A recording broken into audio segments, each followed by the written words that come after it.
हम पे छोड़ दो और गेम्स पे फोकस करो। मसल बेस्ड बायोजन वे पेटेंटेड 50% हायर प्रोटीन एब्जॉर्प्शन, तो डाइजेशन भी अच्छा होगा और गेम्स भी। To figure out what has to be done. So the more you the first time it happened to me, I did go on to a state, okay, what next? What do I have to do? There was this time in terms of improvisation, it was cold, the snow falling all around, and this person comes to me and he's like, okay, I'm going to lose my finger. I'm not able to move my finger, and he was wearing two gloves already. So I held his hand and put it around my groin area because it being warm, or my underarms, because I was also feeling cold. I was not being a superhuman around there. Where was this? This was happening in a peak called Chandrashila, but around the time when it was really cold. So he was like, I'm not feeling my fingers, and what has to be done? So that was one of the improvisations. Ki, okay, just put it right here. Like this has to, your finger has to. I don't want once we go back, ki, or you don't have a finger, or it has to be amputated. So that was the decision being taken, and warmth and all. His finger was fine. So in terms along the improvisation, that's how things work. Yeah, whatever you have around, use it right then and there, and just get out of the situation safe. Does the wilderness completely change at night? Oh yes, things get magnified. Like what do you Sounds are way too much.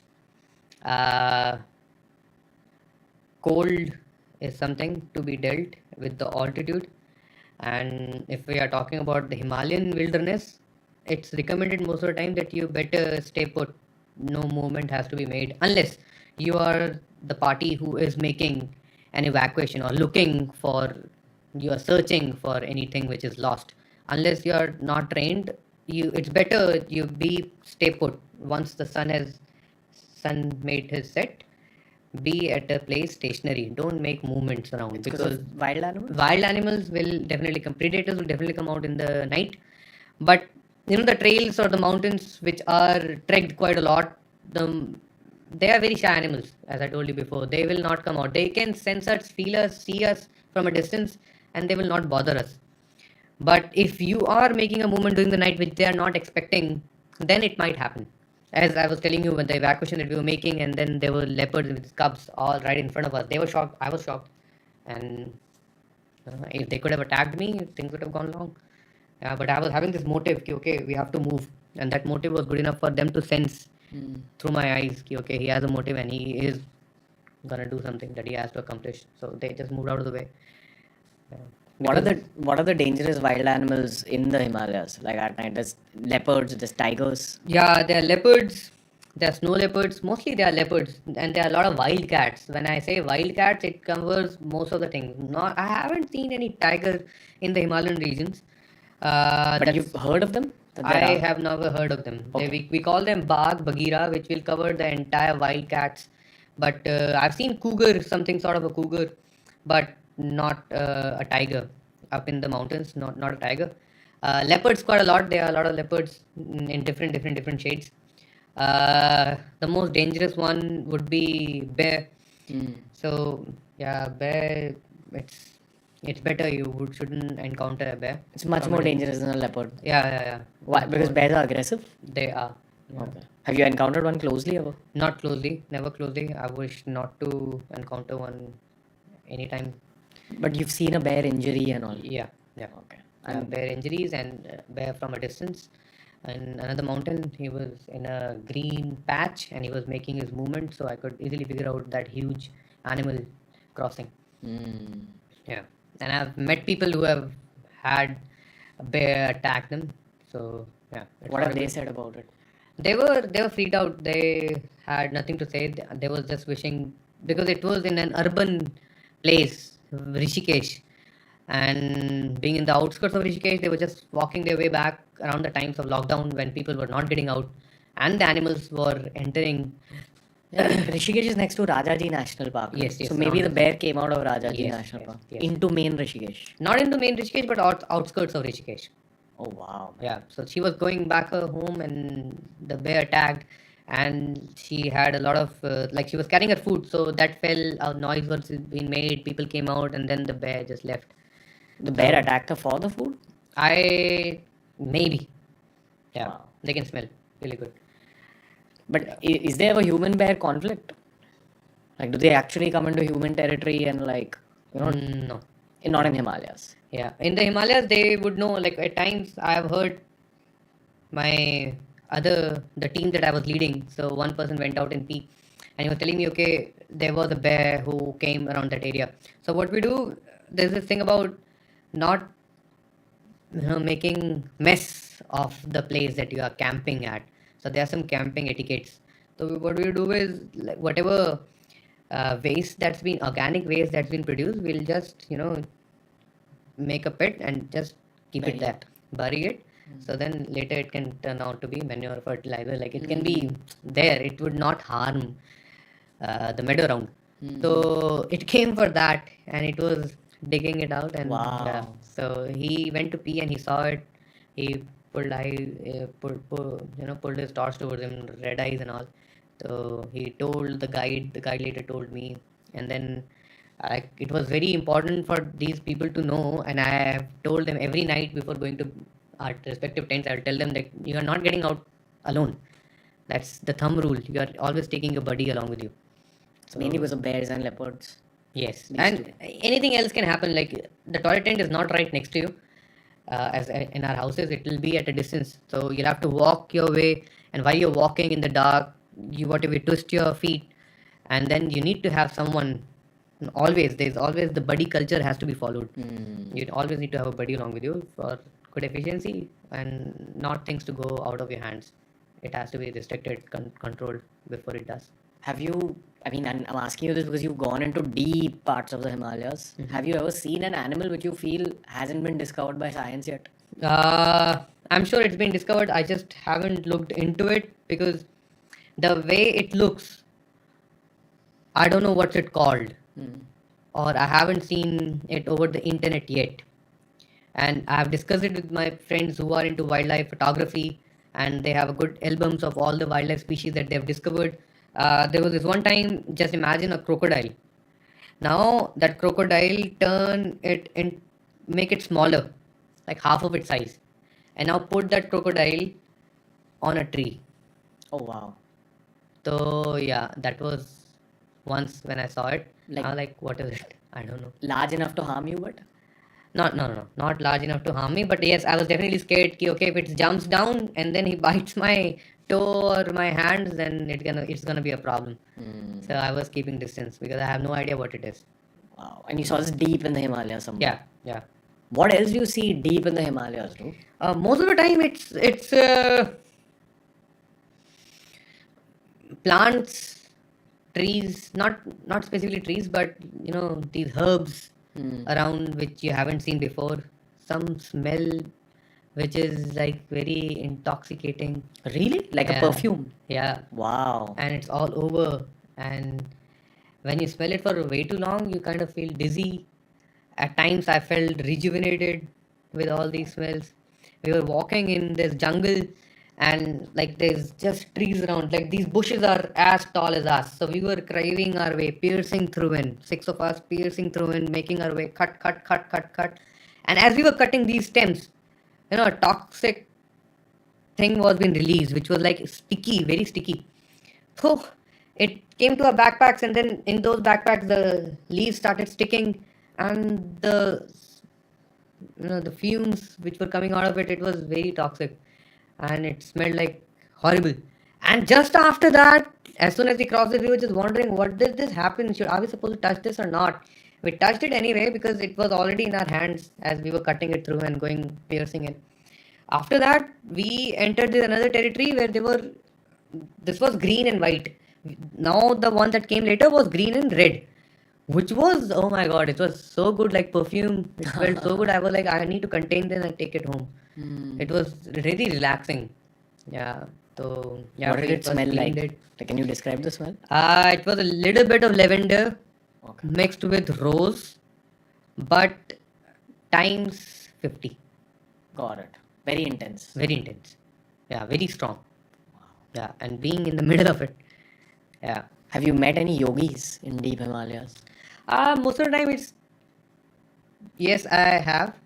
And yeah, they are like it's good to talk to them, like the theories they have about life and what they're doing out there. So they're constantly on a move. They wouldn't stay there, or most of the time they'll have a kutia, like a hut, and whoever was gonna come on a trek, they'll bring foods and all for them. So that's how they survive. But this is again deep in the wilderness. I would say in the wilderness, not really deep in the wilderness, but yes, in the wilderness. Away from civilization. Yes, very away from the civilization. How away? Like 100 kilometers, 200?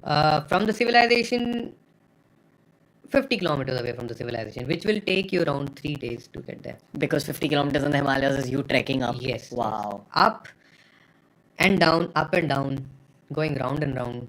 So yeah, it's not straight, never. What do they eat? So most of the time, like that's what I'm telling you, most of the people who are coming up, they'll bring food. So they go down, they bring enough ration for them, and they keep it there.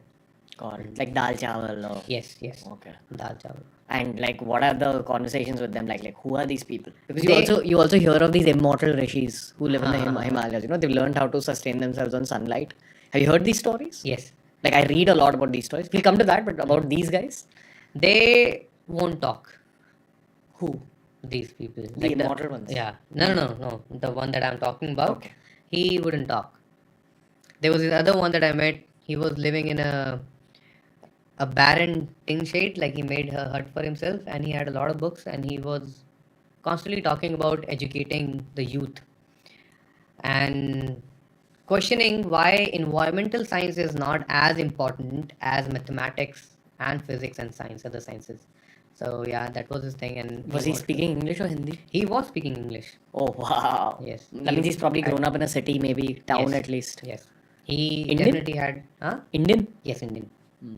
Yeah, he definitely had good knowledge about, and his plan was to later get down to the cities and then start teaching kids. So why was he up there? To meditate? Most probably, like we asked him, and he was like, "As right now, it's not my time to be down. My time is to be up here, and that's what I'm doing."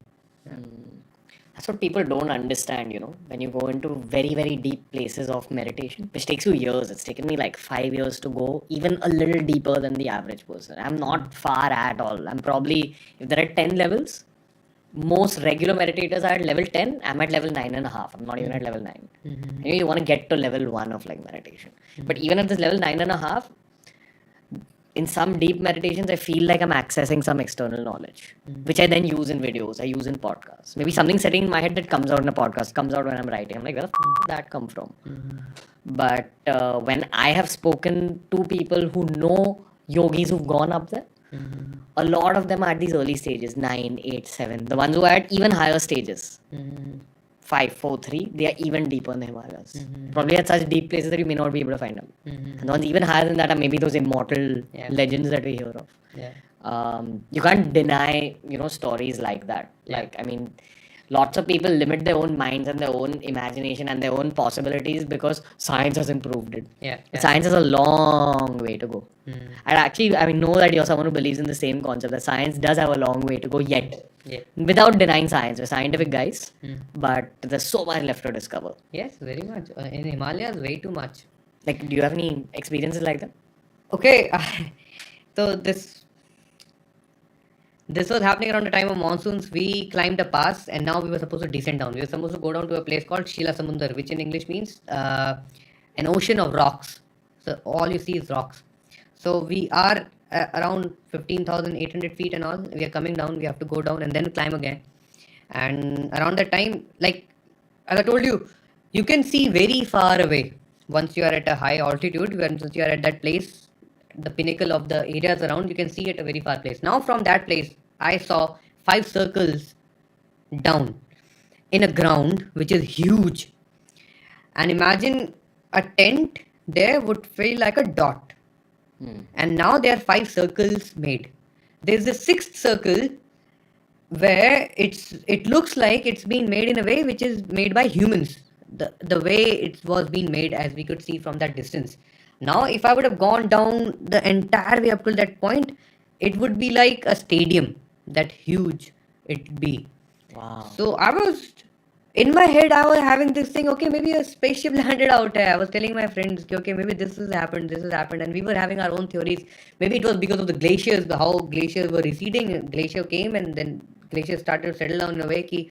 The water started going down, and then that's how the circle was made. It But we forms saw, a geometric shape, you're saying? yes, yes, uh, spherical, but that man-made, human-made was circular. The other ones were not exactly circle, but yeah, coming very close to it. But then all of them was spherical. Have you heard of crop circles? It's like an alien thing. They say that lots of fields yes, in America, yes, basically, there was this whole conspiracy theory Yeah, that yeah. you know alien ships come create crop circles in the crops. There's a movie about it, Signs. Yeah. Later, people have come out and said, no, no, we used to create crop circles and all. Yeah, I've heard about it, and I was telling you ki maybe this, as we were communicating among each other, this came that maybe this was because of the people who come there hunt for the herbs. I was telling you in the other podcast that there are a lot of herbs which are having a lot of advantages for human species, and how it can be developed into something which can cure, I don't know what all sort of disease. So Basically, they're smuggled into China. Herbs from the Himalayas are taken, Yes. smuggled into China, where Yes. probably research is done on them. yes, or maybe the Indian government by itself are carrying some sort of research, but then the smuggling is definitely happening because every year I'll hear about, okay, this amount of this particular drug or herb was being seized by the police or the officials, ITVP or CISF, sorry, SSB. So yeah, I've heard about this. So maybe it was these people who were setting up the tents out there in that particular field, clearing the field up and going up, hunting, coming down, looking for the herbs, coming down back again. So maybe it was them. But then it doesn't justify because the fields were really big. Those grounds which were being made, which was very big. And that's why it was not justified, because I'm telling you, one tent in that entire place was looking like a dot. I have a picture of it, and the more I zoom, the more I get thoughts about what was it. But speak to me more about this alien thing, dude, because again, you're someone who's gone deep. I'm saying that for the 10th time in this podcast, but people need to understand, the viewers and listeners need to understand what Devang has seen with his own eyes. There's lots of theories that, say that Mount Kailash is some sort of a spaceship base. There are theories that say that Himalayas are so unexplored that there are definitely aliens in the deep wilderness. It's sort of a base for aliens. Do you Yeah. believe things like that? I would believe things that I've seen from my own eyes. So this comes closer to that theory.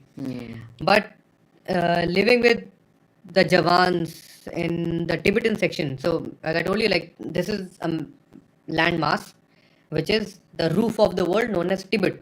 There's another